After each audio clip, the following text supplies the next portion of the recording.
안녕하세요, 개준입니다. 대학생 자취편에서 주거비용 줄이는 방법에 대한 이야기를 했었잖아요. 오늘은 그 내용을 조금 더 자세하게 이야기를 해보려고 합니다. 바로 대학생이 서울에서 거주하는 5가지 방법. 첫 번째로 학교에서 운영하는 기숙사가 있죠. 기숙사에 들어가게 되면 제일 큰 장점은 이거 같아요. 부모님이 안심을. 특히 지방에서 올라오는 학생들은 부모님이 옆에 계시는 게 아니다 보니까 학교 기숙사에 들어가는 걸 훨씬 선호하시는 것 같아요. 자취보다는 안전합니다. 또 학교랑 가깝고 자취보다는 가격도 저렴하고 신입생 때는 아는 사람도 많아지니까 좋다고들 하더라고요. 근데 이게 또 장점이자 단점이 될 수도 있어요. 룸메이트가 있다는 얘기는 서로 맞춰가면서 살아야 된다는 건데 그게 정말 어렵잖아요. 특히 시험 기간에 이게 극에 달하는데요. 다 같이 예민하다 보니까 조금씩 서로 다투기도 하고 그런다고 하더라고요. 마지막으로 기숙사는 통금이나 점호가 높은 확률로 있습니다. 어떤 학교는 외박기의 숫자가 따로 정해져 있는 경우도 있다고 하더라고요. 그러니까 자유로운 캠퍼스의 낭만을 꿈꾸고 있던 학생분들이라면 이게 단점이 될 수도 있는 거죠. 그래도 가격이나 위치적인 측면 때문에 항상 인기가 많고 경쟁률도 치열한 편입니다.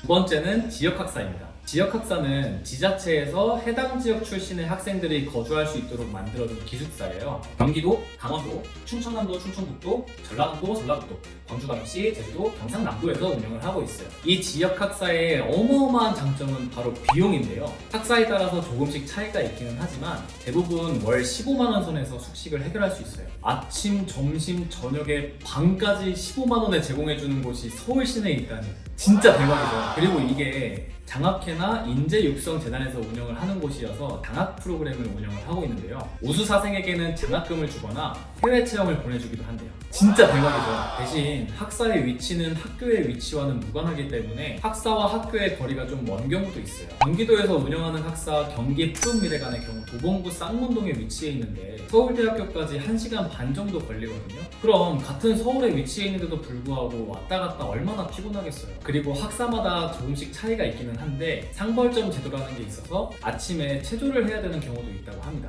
그러다 보니까 자취보다는 좀 귀찮을 수가 있죠. 근데 이거는 대학교 기숙사도 약간 비슷한 것 같아요. 세 번째로 연합기숙사가 있는데요. 이 연합기숙사는 한국사학진흥재단과 한국장학재단에서 운영을 하는 곳이에요. 두 군데가 있는데 하나는 홍제동에 하나는 고양시에 있어요. 홍제동 행복기숙사는 20만 원 정도, 장학재단 연합생활관은 15만 원에 운영되고 있어요. 여기는 2014년에 처음 생긴 기숙사라서 다른 학사들에 비하면 신축이에요. 여기 장단점은 지역 학사랑 비슷하니까 넘어갈게요. 그리고 희망하우징입니다. 희망하우징은 서울시 SH공사에서 대학생들에게 제공하는 임대주택인데요. 따로 들어야 되는 프로그램도 없고 사람들 간의 교류도 많지 않은 편이라서 혼자 시간을 보내는 걸 선호하는 분들에게는 훨씬 더 좋은 옵션일 것 같아요. 그리고 경릉동, 연남동, 공릉동 등 여러 군데가 있다 보니 학교 근처로 위치를 선택할 수 있다는 장점이 있습니다. 단점으로는 방에 따라서는 다인실도 있기 때문에 기숙사와 비슷한 단점이 있고요. 식사와 빨래 같은 부분들을 모두 직접 해결해야 된다는 부분에서 자취와 비슷한 단점도 있습니다. 마지막으로 자취의 장단점입니다. 자취의 가장 큰 장점은 내 마음대로 모든 것을 할 수 있다. 남의 눈치를 보지 않아도 된다는 점이 가장 큰 장점이고요. 단점으로는 스스로 책임져야 되는 부분들이 많아지고 해야 할 일들이 많다는 점입니다. 식사, 빨래, 청소 같은 집안일들을 매일매일 혼자서 해야 된다는 게 굉장히 귀찮은 일이잖아요. 그리고 앞서 본 다른 옵션들에 비해서 상대적으로 비용이 많이 든다는 점이 단점이네요. 오늘 이렇게 대학생들이 서울에 거주할 수 있는 5가지 방법에 대해서 알아보았는데요. 저는 대학교 다닐 때 이런 것들을 잘 몰라서 신청을 못했었거든요. 여러분들은 미리미리 알아보고 잘 신청하는 똑똑이들이 되시기를 바랍니다. 그럼 다음에는 더 유용한 이야기로 여러분들을 찾아뵐게요. 안녕! 저 같은 경우에는 동생들이랑 따로 살아본 경험이 있거든요. 제가 그렇게 살아보니까 혼자 자취를 했으면 차라리 내 것만 빨래하고 내가 먹은 것만 설거지하고 치우면 되는데 이게 동생들 것까지 한꺼번에 하다 보니까 이게 조금 더 귀찮고 그러더라고요. 동생이 2명이네요. 네. 그래서 3명. 저 같은 경우는 3명분의 빨래를 하고 근데 혼자 다 하셨어요?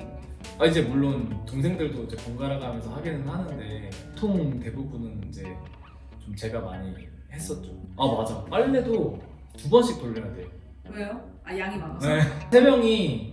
3명이 한 번 외출을 하고 나오면 빨래통에 한 번 다 그치, 쌓이거든요. 그치. 그거를 매일매일 하기 좀 귀찮잖아요. 절대 그럼 없어요. 쌓아둔단 말이에요. 이틀만 쌓아도 빨래통 2통이 나온단 말이에요. 맞아. 그럼 그거를 이제 하려면은 꼭 2번에 나눠서 해야 되더라고요.